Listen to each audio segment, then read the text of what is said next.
قصر خلافت کا محاصرہ کیا ہوا ہے حضرت عثمان، 50 دن تک محاصرہ ہوا، پانی کٹا ہوا ہے، کوئی رسد جانے نہیں دی جا رہی۔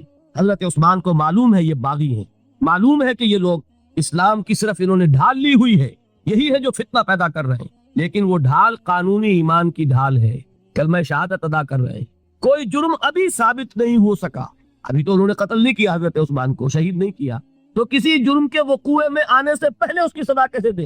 حضرت عثمان کا جو فیصلہ تھا، بعض لوگ نا سمجھ لوگ، کم سمجھ لوگ، بلکہ میں سمجھتا ہوں کہ نیتوں میں فطور ہے جو یہ کہتے ہیں کہ حضرت عثمان نے یہ بڑا غلط کیا، بڑی کمزوری دکھائی، معاذ اللہ ثم معاذ اللہ۔ یہ وہی تو بات ہے، حضرت عثمان تلوار کیسے اٹھائیں جبکہ وہ کلمہ شہادت کی ڈھال رکھتے؟ کیا کہا تھا انہوں نے کہ میں ہرگز اپنی تلوار کو کسی کلمہ گو کے خون سے رنگین کرنے کے لیے تیار ہوں، یہ مجھے شہید کرنا چاہتے ہیں کر دیں، لیکن میں اپنی جان کے تحفظ میں کسی کلمہ گو کا خون نہیں بہاؤں گا، اس لیے کہ یہ کلمے کی ڈھال بہت بڑی ڈھال ہے، جس کو کہ حضرت اسامہ، حضور فرما رہے ہیں کہ اسامہ کیا جواب دو گے قیامت کے دن جب یہ کلمہ شہادت تمہارے خلاف استغاثہ لے کر آئے؟ یہ ہے اس قانون کی اہمیت، قانونی ایمان اس دنیا میں انتہائی اہمیت کا حامل ہے۔ حضور نے فرمایا کہ ایک مسلمان کی جان اور اس کی آبرو اللہ کی نگاہوں میں اتنی محترم ہے جتنا کعبہ۔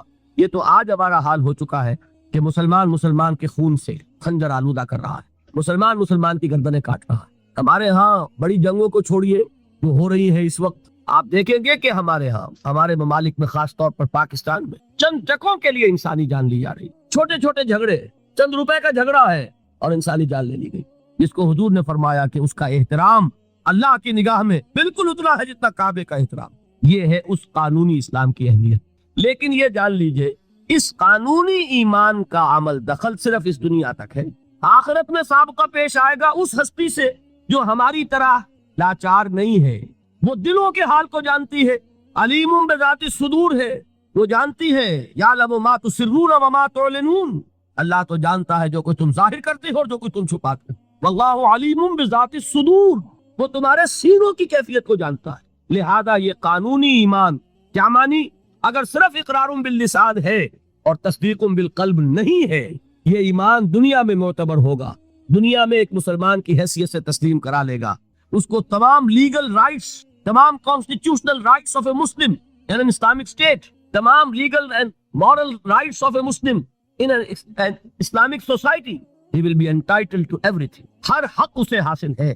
لیکن آخرت میں معاملہ ہوگا اس ایمان حقیقی کی بنیاد پر جو قلبی تصدیق کے ساتھ، تصدیق ہے تو مومن قرار پائے گا، تصدیق قلبی نہیں ہے تو مومن نہیں قرار پائے۔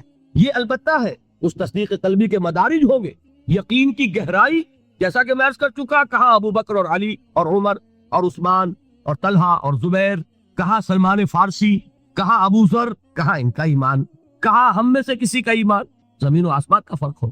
لیکن بیسیکلی تصدیق بالقلب ہوگا تو آخرت میں ایمان جو ہے تسلیم کیا جائے گا، اور اگر تصدیق بالقلب نہیں ہے تو دنیا میں چاہے وہ مسلمانوں کا بڑا لیڈر مانا جاتا ہو، وہ مسلمانوں کا رہنما تسلیم کیا جاتا ہو، یہاں کے سینسس کے رجسٹرز میں اس کا مذہب اسلام لکھا گیا ہو، کتنی ہی بڑی سے بڑی سند لے کر وہ چلا جائے اور آپ اس کے کفن میں بھی رکھ دیں کہ یہ دنیا میں مسلمان مانا جاتا تھا اور مسلمان ہی نہیں مسلمانوں کا قائد اور رہنما مانا جاتا تھا، یہاں کی ساری سندیں اور یہاں کے ساری سینسس رپورٹس وہاں جو ہے پرے کاہ کے برابر وقت نہیں رکھتی۔ وہاں تو ایمان ہوگا دل کا، تو ایمان ہوگا تسلیم، اور اگر تصدیق قلبی نہیں ہے تو اقرار باللسان کی بنیاد پر کوئی شخص وہاں مومن نہیں مانا۔ یہی وجہ دیکھیے اس ایمان مجمل کے الفاظ کو پھر دہرائیے، کتنے جامع الفاظ ہیں۔ میں خراج تحسین ادا کرتا ہوں اس عالم کو کہ جس نے یہ الفاظ مرتب کیے، اس لیے کہ یہ الفاظ حدیث میں نہیں ہیں، یہ کسی بہت بڑے عالم اور امام، میں تحقیق نہیں کر سکا کس کے ہیں، لیکن یہ کہ کوئی بہت گہرا جو معرفت ہے دین کی، دین کا فہم، جس کو کہ تفقہ فی الدین کہا گیا، ایک ان ڈیپتھ انڈرسٹینڈنگ آف دین جن کو حاصل تھی، وہی یہ لفظ متعین کر سکتا ہے۔ آمنت باللہ کما ہوا باسمائہ و صفاتہ وقبلت جمیع احکامہ، آگے کیا ہے؟ اقرار باللسان و تصدیق بالقلب، میں زبان سے اقرار کر رہا ہوں، دل سے تصدیق کر رہا ہوں، دونوں چیزیں ہیں تو قانونی ایمان بھی مہیا ہو گیا، حقیقی ایمان بھی مہیا ہو گیا۔ اور اگر یہ دونوں چیزیں نہیں ہیں، صرف اقرار باللسان ہے، تو وہ دنیا میں مسلمان سمجھا جائے گا، اگر تصدیق قلبی نہیں ہے آخرت میں وہ مومن شمار نہیں ہوگا۔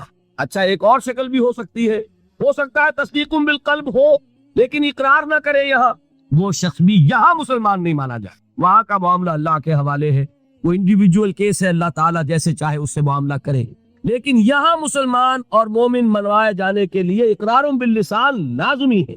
کسی شخص کو لاکھ یقین ہو، ابو جہل نے بھی اقرار کیا تھا جب اس سے سوال کیا گیا کہ کیا تمہارا یہ خیال ہے کہ محمد جھوٹ کہہ رہے ہیں صلی اللہ علیہ وسلم؟ تم نے کہا نہیں، محمد نے کبھی جھوٹ نہیں بولا۔ پھر سوال کیا گیا پھر ان کی بات کیوں نہیں مانتے؟ اس نے صاف اقرار کیا، میں یہ کہا کرتا ہوں give the devil his due۔ وہ ابو جہل ہے، کفار کا چوٹی کا لیڈر، حضور کا نہایت یوں کہیے کہ دشمن، لیکن یہ کہ اس کو بھی اگر اس کے اندر کوئی بات تھی تسلیم کیجئے، give the devil his due۔ اس نے جھوٹ نہیں بولا، سچ بولا۔ اس نے کہا میں کبھی نہیں مانتا یہ کہ حضور یہ محمد صلی اللہ علیہ وسلم جھوٹ بولتے، کبھی جھوٹ نہیں بولا۔ بھائی مانتے کیوں پھر نہیں؟ کہنے لگا کہ ہمارے اور ان کے درمیان ایک مسابقت اور مقابلہ چل رہا تھا۔ یہ قبائل کے اندر آپ کو معلوم ہے مقابلہ ہوتا ہے ایک دوسرے سے آگے بڑھنے کا، کہیں گھوڑا آگے بڑھانے پہ جھگڑا اور کہیں پانی پینے پلانے پہ جھگڑا۔ تو قریش ایک قبیلہ ہے، قریش کے گھرانے ہیں، یہ بنو ہاشم، بنو امیہ، بنو عدی، بنو تیم، بنو فلاں۔ تو اس نے کہا کہ ہمارے اور بنو ہاشم کے درمیان ایک مقابلہ تھا، مسابقت تھی، ہم کندھے سے کندھا لگائے آ رہے ہیں آج تک، ہم نے آگے نہیں نکلنے دیا بنو ہاشم کو۔ انہوں نے سخاوتیں کی، ہم نے ان سے بڑھ کر کی، انہوں نے لوگوں کو کھانے کھلائے، ہم نے بڑے دسترخوان بچھا دیے، ابھی تک تو ہم کندھے سے کندھا ملائے آ رہے ہیں، اگر ان کی نبوت مان لیں تو ہم قیامت تک کے لیے نیچے ہو جائیں گے، اور یہ مجھے گوارا نہیں۔ اور مثال چاہیے، قرآن کتنی مرتبہ کہتا ہے کہ یہود کے علماء حضور کو اس طرح پہچانتے تھے جیسے اپنے بیٹوں کو پہچانتے، یعرفونہ کما یعرفون ابناہم۔ ایک شخص لاکھوں میں بھی اپنے بیٹے کے پہچان میں غلطی نہیں کرے، وہ مثال دی ہے اللہ تعالیٰ نے، ایسے پہچانتے ہیں محمد کو جیسے اپنے بیٹوں کو پہچانتے ہیں، لیکن ایمان نہیں لائے۔ ایک استثناء حضرت عبداللہ ابن سلام رضی اللہ تعالی عنہ، علماء یہود میں سے جو ایمان لائے، باقی کوئی ایمان نہیں لایا۔ کیوں کہ آج تک تو ہماری سرداری ہے، ہماری چودراہٹ ہے، لوگ ہم سے فتوے مانگتے ہیں، لوگ ہم سے آ کر پوچھتے ہیں، ہمارے ہاتھ چومتے ہیں۔ اگر ہم محمد کو مان لیں، ہماری سیادت، ہماری قیادت، ہماری چودراہٹ، ہماری مسند نشینی، یہ سب کی سب ختم ہو جائے گی، اور یہ ہمیں گوارا ہے۔ یہ ہے اصل سبب۔ تو اقرار باللسان لازم، اور دنیا میں اسی پر دار و مدار ہے کسی کے مسلمان مانے جانے کا، لیکن تصدیق بالقلب لازم، اور آخرت میں کسی کے مومن مانے جانے کا کلیتاً دار و مدار تصدیق بالقلب۔ یہ دونوں باتیں علیحدہ علیحدہ۔ اصل میں ہمارے ہاں ایسا ہوا ہے کہ ان چیزوں میں صحیح طور پر علیحدہ علیحدہ نہ سمجھنے کی وجہ سے بڑی کنٹروورسیز ہو گئی ہیں، بڑے مغالطے، بڑے مباحثے، بڑے مناظرے، علم کلام کی بڑی بحثیں، ایمان کی حقیقت، ایمان اور عمل کا تعلق، ان چیزوں میں سارے اختلافات ریزالو ہو جاتے ہیں اگر یہ بنیادی بات آپ کو معلوم ہے۔ دیکھیے ایک انتہا پر نکل گئے خوارج نے کیا کیا؟ عمل کی بنیاد پر تکفیر، جس نے گناہ کبیرہ کیا کافر ہو گیا، کافر ہے تو مرتد ہے، مرتد ہے تو واجب القتل ہے۔ یہ ان کی بہت بڑی ٹھوکر تھی۔ اس دنیا میں مسلمان مانے جانے کا سارا دار و مدار صرف اقرار پر ہے۔ نماز نہ پڑھو کافر نہیں ہوگے، نماز کا انکار کرو گے کافر ہو جاؤ، روزہ نہ رکھو فاسق اور فاجر شمار ہوگے، روزے کا انکار کر دو کافر ہو جاؤ، زکوٰۃ نہیں دیتے ہو کوتاہی ہے، عملی کوتاہی ہے، گناہ ہے، اللہ کے ہاں سزا پاؤ گے، کافر نہیں ہوگے، زکوٰۃ کا انکار کر دو گے کافر ہو جاؤ۔ اسی طریقے سے کوئی شخص شراب پیتا ہے، فاسق ہے، فاجر ہے، کافر نہیں ہے۔ اگر یہ کہتے شراب حرام نہیں ہے، کفر ہو جائے، قرآن کی نفی ہو گئی، کفر ہے۔ کوئی شخص بدکاری کر بیٹھا ہے، کافر نہیں ہوا، گناہ گار ہوا، اگر اس کے خلاف سزا، اگر مقدمہ ثابت ہو جاتا ہے سنسار کر دیجئے۔ حضور نے سنسار کیا، مرد کو بھی کیا، عورت کو بھی کیا، لیکن یہ کہ انہیں کافر نہیں کہا، بلکہ جنہیں سنسار کیا گیا تھا ان کے خلاف کسی نے اگر یہ جملہ بھی کہہ دیا کہ کتنا بے حیا مرد تھا یا کتنی بے حیا عورت تھی، تو حضور نے ڈانٹا، اس نے وہ توبہ کی ہے کہ اگر تمام مدینے والوں پر تقسیم کر دی جائے تو سب کی نجات کے لیے کافی ہوتا، حالانکہ مدینے میں منافقین بھی بھرے ہوئے تھے۔ حضور نے فرمایا اتنی بڑی توبہ کی اس اللہ کی بندی نے، خطا ہو گئی، جذبات کے رو میں آ کر کوئی کیا نہیں کر بیٹھتا، لیکن آپ ذرا غور کیجئے، اس اللہ کی بندی کا تصور کیجئے جو خود چل کر آتی ہے، حضور مجھ سے وہ خطا ہو گئی ہے جس کی سزا رجم ہے، آپ مجھے پاک کر دیجئے، میں اللہ کے ہاں نہیں جانا چاہتی، مجھے آپ کو سزا دے کر اس دنیا میں پاک کر۔ حضور نے اپنا رخ پھیرے، وہ پھر آئی۔ حضور نے پوچھا دماغ خراب تو نہیں ہے؟ نہیں حضور، مجھ سے وہ خطا ہو گئی۔ اب مجبور ہو کر آپ پوچھتے ہیں حمل تو نہیں رہ گیا؟ یہ حضور رہ گیا۔ تو پھر اس ننھی جان کا کیا قصور ہے؟ جرم تمہارا ہے، اس کا کوئی جرم نہیں۔ جاؤ وضع حمل کے بعد آنا۔ وہ اللہ کی بندی وضع حمل کے بعد پھر حاضر، حضور پیدائش ہو چکی ہے، اب مجھے پاک کر۔ ذرا تصور کیجئے، جس کو کہا جاتا ہے وحشیانہ سزا، اور واقعہ یہ کہ اس سے زیادہ سخت موت کا آپ تصور نہیں کر سکتے۔ یہ کوئی الیکٹرک چیئر والی موت نہیں ہے کہ ایک کرنٹ گیا اور ختم ہوئے، یہ پھانسی کی موت نہیں ہے کہ ایک جھٹکا اس کے بعد انسان کو کچھ پتا نہیں۔ یہ آپ کو نظر آ رہا ہے کہ جسم جو ہے پڑپڑا رہا ہے، تڑپ رہا ہے، اس کو کچھ پتا نہیں۔ یہ موت کے پتھراؤ ہو رہا ہو اور ایک ایک پتھر جو ہے جسم کے اندر گھاؤ ڈال رہا ہو اور خون کے فوارے چھوٹ رہے ہو اور جان اس طرح نکل رہی ہو، لیکن وہ اللہ کی بندی خود پیش کر رہی ہے اپنے آپ وضع حمل کے بعد حاضر۔ حضور نے فرمایا ابھی تو اس بچے کی زندگی کا دار و مدار تم پر ہے، جاؤ ابھی دودھ پلاؤ۔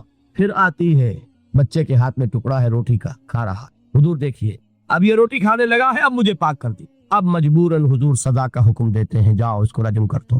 جب رجم کیا جا رہا تھا، کسی شخص کی زبان سے نکل گیا، کتنی بے حیا عورت تھی، اس پر ڈانٹ پلائی ہے حضور نے صلی اللہ علیہ وسلم۔ اللہ کی اس بندی نے وہ توبہ کی ہے کہ اگر تمام مدینے کے لوگوں پر تقسیم کر دی جائے تو سب کی نجات کا ذریعہ بنے۔ لیکن جرم جرم ہے، سزا ملے گی، البتہ کفر نہیں ہے۔ تو جرم اور کفر، گناہ اور کفر، یہ دو علیحدہ چیزیں، مغالطہ ہو گیا۔ دنیا میں کسی کا مسلمان سمجھا جانا اس کے عمل پر دار و مدار نہیں ہے، بلکہ اس کے اقرار پر ہے، اقرار باللسان۔ دوسری انتہا پہ ہم پہنچ گئے ہوئے ہیں کہ جو کچھ بھی کریں، اور صرف قانونی اگر اسلام ہے، صرف وراثتاً منتقل ہو گیا ہے، اس کی کوئی حقیقت علم ہے ہی نہیں، لیکن کلمہ گو ہے۔ تو بھائی کلمہ گو تو منافق بھی تھے، کیا کلمہ نہیں پڑھتے تھے؟ کیا عبداللہ ابن ابی کلمہ نہیں پڑھتا تھا؟ اصل شے ہے تصدیق بالقلب۔ حقیقی مومن اللہ کے ہاں قرار پانا وہ کلمہ گوئی پر نہیں ہے، وہ تصدیق بالقلب پر، اور تصدیق بالقلب ادنا درجے میں بھی ہوگی تو اس کا کوئی نہ کوئی اثر عمل میں ظاہر ہوگا۔ یہ ایمان اور عمل صالح کا وہ تعلق ہے جس پر کہ انشاءاللہ کل بحث ہونی ہے۔ میں نے عرض کیا تھا 2 ابواب کل زیر بحث آئیں گے۔ ایمان کا عمل سے کیا تعلق ہے اور ایمان کا جہاد کے ساتھ کیا رشتہ ہے، یہ کل اور پرسوں جو ہے یہ 2 مباحث آئیں گے۔ اب میں ان کو یہاں چھوڑتے ہوئے آگے آخری بحث شروع کر رہا ہوں، ایمان اور امن۔ ایمان کا اصل حاصل دیکھیے، جہاں سے ہم چلے تھے وہاں پہنچ گئے ہیں۔ ایمان کا مادہ کیا ہے؟ امن۔ لفظ کہاں سے بنا؟ امن سے۔ امن کسے کہتے ہیں؟ نچنت ہونا، بے فکر ہونا، کوئی خطرہ نہیں، کوئی خوف نہیں، کوئی رنج نہیں، کوئی غم نہیں، کوئی ملال نہیں، کوئی اندیشہ نہیں، کوئی کھٹکا نہیں، یہ ہے امن۔ ایمان کا اصل حاصل جو انسان کو حاصل ہوتا ہے، اگر ایمان حقیقی موجود ہو، وہ امن، وہ سکون، وہ اطمینان ہے، وہ اندرونی سکون، اندرونی امن، قلبی اطمینان۔ الا بذکر اللہ تطمئن القلوب، یہ ایمان کا اصل حاصل۔ میں اس کو ذرا ایک تو میں ان آیات کے حوالے سے سامنے رکھنا چاہتا ہوں۔ سورہ انعام کی آیت میں نے آپ کو سنائی تھی۔ سورہ انعام میں ایک مومن اور ایک مشرک، 2 گروہوں کو سامنے رکھا گیا، پھر سوال کیا گیا ای الفریقین احق بالامن ان کنتم تعلمون۔ اے ہوش مندو، اے عقل والو، ذرا سوچو امن کا مستحق کون ہے ان دونوں گروہوں میں سے؟ ایک اللہ کا ماننے والا، توحید کا ماننے والا، آخرت کا ماننے والا، رسالت کا ماننے والا، ایک مشرک ہے، منکر ہے، کافر ہے، ملحد ہے۔ امن کسے حاصل ہوگا؟ سوال کیا گیا اور اب جواب خود دیا گیا۔ الذین آمنوا ولم یلبسوا ایمانہم بظلم اولئک لہم الامن وہم مہتدون۔ وہ لوگ جو ایمان لائیں اور اپنے اس ایمان میں شرک کی آمیزش نہ کریں۔ اب اس پر ایک مکمل تقریر میری ہونی ہے، وہ جو 17 تاریخ کی آپ کو بتائی گئی۔ شرک کسے کہتے ہیں، شرک کی اقسام کیا ہے، شرک کی قسمیں کیا ہیں، اس کا بھی بڑا محدود تصور ہے ہمارے ذہنوں میں۔ بہرحال اس پورے تصور کو اس وقت اپنے ذہن میں فرض کر کے جو شخص شرک سے بچ جائے اور ایمان رکھتا ہو، وہ ہے امن کا حقدار، وَهُمُ الْمُهْتَدُونَ، اور وہ ہے ہدایت یافتہ، ہدایت پانے والے۔ ایمان اور امن کا یہ رشتہ ہے۔ ایک اور حوالے سے اس کو ذہن میں بٹھا لیجئے، جب آپ نئے مہینے کا چاند دیکھتے ہیں، ہلال دیکھتے ہیں، تو کیا دعا مانگتے ہیں؟ اگر اللہ نے توفیق دی ہے، اگر آپ نے یاد کی ہے دعائے مسنونہ، کیا الفاظ ہے؟ اللہم اہلہ علینا بالامن والایمان والسلامت والاسلام۔ اے اللہ، یہ مہینہ جو اس چاند کے ساتھ چڑھ رہا ہے، شروع ہو رہا ہے، طلوع ہو رہا ہے، اے اللہ اس مہینے کو ہمارے لیے امن اور ایمان اور سلامتی اور اسلام کا ذریعہ بنا۔ معلوم ہوا امن کا تعلق ایمان سے اور سلامتی کا تعلق اسلام سے۔ اب قرآن کی ایک آیت اور حضور کی یہ دعائے مسنونہ اس ایمان اور امن کے تعلق کو جس طرح واضح کر رہی ہے، اس کو سامنے رکھ کر بات سمجھیے عقلاً۔ اس کو قرآن مجید میں سورہ حامی مسجدہ میں بیان کیا گیا، ان الذین قالوا ربنا اللہ ثم استقاموا تتنزل علیہم الملائکہ الا تخافوا ولا تحزنوا وابشروا بالجنۃ التی کنتم توعدون۔ جو لوگ اللہ پر ایمان لائے، کہے کہ ہمارا رب اللہ ہے، پھر اس پر جم جائے، ان پر فرشتوں کا نزول ہوتا ہے، نہ کوئی غم کرو نہ خوف، خوشیاں مناؤ جنت کی جس کا تم سے وعدہ کیا گیا تھا۔ اللہ کی ربوبیت پر اطمینان جب انسان کو ہو جاتا، میرا رب اللہ ہے، ربی اللہ، انسان کے لیے نہ کوئی کھٹکا، نہ کوئی خطرہ، نہ کوئی خوف، نہ کوئی حزن۔ جو کچھ ہو رہا ہے کس کے اذن سے ہو رہا ہے؟ اللہ کے اذن سے۔ اللہ کے اذن کے بغیر پتا تک نہیں ہلتا۔ یہ کوئی اندھا بہرا مادہ نہیں ہے جس سے مجھے کوئی خوف ہو۔ اندھا بھینسا چلا رہا ہو اس سے تو ڈرنے کا ہر انسان کو ڈرنا چاہیے، نہ معلوم کس کو ٹکر مارتے، لیکن نہیں، اس کائنات کو چلانے والا ایک سمیع و بصیر خدا ہے، وہ جو میرا دوست ہے، میرا ولی ہے۔ اللہ ولی الذین آمنوا یخرجہم من الظلمات الی النور۔ اللہ اہل ایمان کا ولی ہے، ساتھی ہے، پشت پناہ ہے، مددگار ہے، حمایتی ہے۔ بتائیے جسے یقین ہو جائے کہ اللہ میرا مددگار، اللہ میرا محافظ، اللہ میرا پشت پناہ، اللہ میرا حمایتی، اس کے لیے کوئی خوف ہوگا؟ اس سے کوئی ڈر ہوگا؟ میں مثال دیا کرتا ہوں ایک بہت سادہ، پنجاب کے دیہات کی۔ وہ بڑا چودھری ہے اور کوئی غریب کسان ہے۔ اس غریب کسان کی کہ جانوروں کو ہر وقت اندیشہ ہوگا چوری کا، کوئی میری بھینس کھول کر نہ لے جائے، کوئی میرا بیل کھول کر نہ لے جائے۔ لیکن جس کے بارے میں یہ سب کو معلوم ہو کہ وہ جو بڑا چودھری ہے وہ اس کا دوست ہے، اس کی بچیا کو کوئی خوف ہوگا؟ اس کی بھینس پر کوئی ہاتھ ڈالے گا؟ اسے کوئی اندیشہ ہوگا؟ نہیں۔ کیوں؟ کہ وہ بڑا چودھری، بڑا اس کا یہاں کا سردار، جاگیردار، سب کو معلوم ہے وہ میرا دوست ہے، کوئی میرے خلاف اقدام نہیں کر سکتا۔ اس دنیا میں یہ چھوٹی سی بات اگر آپ کے دلی اطمینان اور سکون کا باعث بن سکتی ہے تو ذرا تصور کیجئے۔ میں لفظ تصور استعمال کروں گا صرف اس لیے کہ اس کا ہم جس کو کہتے ہیں ادراک اور شعور کر نہیں سکتے، اگر کے ساتھ کر سکتے۔ اگر یقین ہو کہ اللہ میرا مددگار اور یقین ہو کہ اللہ ہر آن میرے ساتھ ہے، پھر کوئی خوف، کس کا خوف؟ کوئی شے اللہ سے بالا تر ہے، کوئی قوت اس سے زیادہ طاقتور ہے، کوئی اس کے ارادے کو بدلنے والا ہے، کوئی اس کی مشیت کے آڑے آنے والا ہے؟ یہی بات ہے جو حضور نے فرمائی۔ یہ ایمان کا حاصل ہے لب لباب کہ دیکھو اچھی طرح اس بات کو ذہن نشین کر لو، اگر تمام انسان مل کر تمہیں کوئی نقصان پہنچانا چاہے نہیں پہنچا سکتے مگر جو کچھ اللہ نے لکھ دیا ہو، اور تمام انسان مل کر تمہیں کوئی نفع پہنچانا چاہے نہیں پہنچا سکتے مگر وہ شے جو اللہ نے طے کر۔ آپ پھر میں کہوں گا ذرا طاری کیجئے، اسے فرض کیجئے، اسے سوچئے، اگر اس حدیث پر ہمارا دل ٹھکا ہوا ہو تو کسی سے ڈر ہوگا؟ یہ مجھے نقصان نہ پہنچا دے، یہ میری رپورٹ خراب نہ کر دے، یہ میری انکریمنٹ نہ رکوا دے، یہ میرا یہ نہ بگاڑ دے، یہ میرے یہ نقصان نہ پہنچا دے۔ اس کا ڈر، اس کا ڈر، اس کا خوف، اس کی خوشامد، اس کے لیے جا کر طرح طرح سے اپنی عزت نفس کو ذلیل کروانا اس کے سامنے، یہ سب کچھ کیوں کرتا ہے انسان؟ جب سمجھتا ہے کہ اس کے ہاتھ میں میرا کوئی نفع ہے، اس کے ہاتھ میں میرے لیے کوئی ضرر ہے، یہ مجھے کوئی گزن پہنچا سکتا ہے، یہ مجھے کوئی نقصان پہنچا سکتا ہے، یہ میرے کوئی کام بنا سکتا ہے، یہ میری کوئی ضرورت پوری کر سکتا ہے، اسی کا نام شرک ہے۔ جہاں آپ نے یہ سمجھا کہ غیر اللہ کے اندر کوئی طاقت موجود ہے وہی شرک ہے۔ بتوں سے تجھ کو امیدیں، خدا سے نومیدی، مجھے بتا تو صحیح اور کافری کیا ہے؟ شرک تو یہ ہے جس پر بھی تمہیں یہ خیال ہے کلمہ ہے، یہ کلمہ سوم لا حول ولا قوت الا باللہ، ذرا اس پر دل کو کبھی اگر آپ تصور کریں، پھر فرض کریں، دل ٹھک جائے، اس پر کوئی طاقت نہیں۔ یہی بات تھی جو شیخ عبد القادر جیلانی رحمۃ اللہ علیہ نے اپنی وصیت میں اپنے بچے سے کہی۔ 11ویں دینے والے ہیں لیکن حضرت شیخ عبد القادر جیلانی کی وصیت اور تعلیمات کو کتنے لوگ جانتے ہو؟ یہ جن مقامات تک پہنچے ہیں وہ کس چیز کی بدولت پہنچے؟ انہوں نے جو پیغام دیا وہ کیا تھا؟ اے میرے بچے، جس طریقے سے قرآن مجید میں حضرت لقمان کی نصیحتیں جو ہے نقل کر دی گئی ہیں، میں یہ عرض کروں گا بالفرض اگر قرآن حضرت عبد القادر جیلانی کے بعد نازل ہوا ہوتا تو شیخ عبد القادر کی یہ نصیحتیں بھی قرآن میں درج ہوتی۔ اتنی اونچی نصیحتیں ہیں۔ اے میرے بچے، اس حقیقت کو ذہن نشین کر لے، لا فاعل فی الحقیقت ولا مؤثر الا اللہ، اس کائنات میں نہ کوئی فاعل حقیقی ہے نہ مؤثر حقیقی ہے سوائے اللہ۔ کسی شے میں کوئی تاثیر نہیں اگر اللہ نہ چاہے، آگ جلا نہیں سکتی اگر اللہ نہ چاہے، پانی ڈبو نہیں سکتا اگر اللہ نہ چاہے، زہر ہلاک نہیں کر سکتا اگر اللہ نہ چاہے، کوئی چیز فائدہ نہیں پہنچا سکتی اگر اللہ نہ چاہے۔ تو در در پہ کیوں سر جھکاتے ہو؟ در در پر کیوں جبیں سائی کرتے ہو؟ سب کے سامنے کیوں ہاتھ پھیلاتے ہو؟ ایک اللہ سے مانگو، ایک اللہ کے سامنے زمین پر اپنی جبین رکھو۔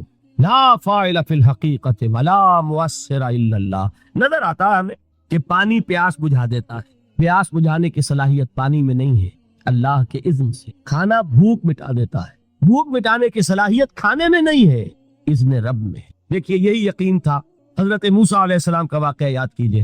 سامنے سمندر آ گیا ہے، قوم دیکھتی ہے پیچھے کہ گرد و غبار کا طوفان، معلوم ہوا کہ فرعون اپنے لشکر سمیت آ گیا۔ لشکر جب چلتا تھا تیز رفتاری کے ساتھ تو گرد و غبار کا جو طوفان اٹھتا تھا اس کا تصور کیجئے، اور لمحہ بلمحہ وہ قریب آ رہا ہے۔ پوری قوم نے کیا کہا؟ اے موسیٰ انا لمدرکون، اے موسیٰ ہم کو پکڑے گئے۔ قرآن مجید میں تو یہاں وہ باتیں نہیں لکھی ہیں، لیکن تورات میں یہ درج ہے کہ بنی اسرائیل جھگڑنے لگے، دست و گریبان ہو گئے موسیٰ کے ساتھ۔ موسیٰ ہمیں یہاں پر وایا لا کر، اس سے تو ہم ہی بہتر تھے، وہاں کھانے کو ملتا تھا، زندگی تو تھی، بیگار ہم کر رہے تھے، موت تو نہیں تھی۔ اب جو کچھ ہوگا اس کا تصور کرو، جس طریقے سے ہمارے ٹکڑے اڑائے جائیں گے۔ تو لڑ رہے ہیں حضرت موسیٰ علیہ السلام سے۔ یہ تورات کی تفصیل ہے، قرآن میں صرف اتنا آیا ہے، پریشان ہو کر انہوں نے کہا انا لمدرکون، موسیٰ ہم تو پکڑے گئے۔ اس وقت موسیٰ کا جواب کیا ہے؟ کلا ان معی ربی سیہدین، نہیں، میرے ساتھ میرا رب ہے، وہ راستہ دے گا۔ بتائیے کہاں راستہ نظر آ رہا ہے؟ یہ ہے ایمان بالغیب۔ راستہ نظر نہ آئے تب اللہ پر یقین ایمان ہے، جیب میں پیسے ہو اور تب دل کو اطمینان ہے، تو ایمان کس پر ہوا؟ پیسے پر، اللہ پر نہیں۔ جب وسائل و ذرائع نہ ہو اور پھر یقین ہو کہ اللہ مسبب الاسباب ہے، وہ اسباب کا پابند نہیں ہے، وہ اسباب کا محتاج نہیں ہے، اسباب اس کے محتاج ہے۔ اگر یہ یقین ہے تو اللہ پر ایمان ہے، یہ نہیں ہے تو تمہارا ایمان اسباب پر ہے، وسائل پر ہے، ذرائع پر ہے، مادیات پر ہے، اللہ پر نہیں۔ اس وقت کہاں راستہ تھا؟ وہ راستہ تھا سمندر ہے اور ادھر سے لشکر آ گیا ہے۔ کلا ان معی ربی سیہدین۔